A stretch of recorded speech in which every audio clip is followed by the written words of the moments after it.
I started playing the cello when I was 12 and now I'm 51. Wow. When I was in high school, I decided I wanted to be a professional cellist, so that's what I became. So that meant playing in lots of symphony orchestras around Australia, like Sydney and Melbourne and West Australia and Tasmania. And it also meant being a session musician, so that meant playing with lots of different people, whoever would book, so for musicals or for visiting artists or what have you. I'm now a high school music teacher and my kids were really interested in using loop pedals and I didn't know how to use one.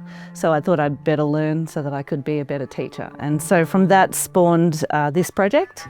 And then I got some funding to go overseas and investigate a little bit more and I made an album and started playing around with the pedal and my cello, and a few other inputs, but mostly I just settle with cello these days.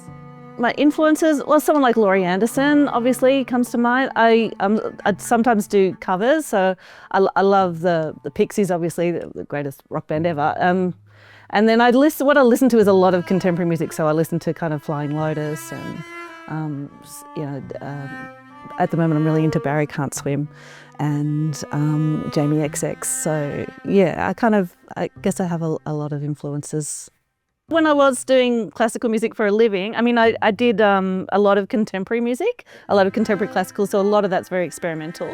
The whole idea of using looping isn't just a contemporary thing, it was obviously done by composers in Europe and America. John Cage was like at the end of kind of that experimental process. And a lot of the music that I do now, in a way, heralds back to Baroque style music where you might have a ground bass and a lot of improvisation over the top. And I also experiment with lots of different tone colours and look for kind of space and busyness in my music. So in that way it has quite a classical construct, I guess.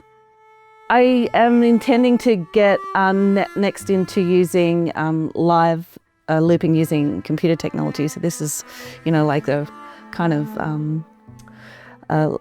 not where I'm gonna keep going. I'm gonna move up to using a super looper and keeping on going. And I'd love to develop my voice. I can sing kind of okay. I'd like to develop my vocals a little bit more and put out another album and start creating more music using Ableton and stuff. So that's my next project, is to really get good at Ableton and Logic because I'm not very good at them. And again, my kids are getting really good at them at school, so I feel like I've got to get a bit better.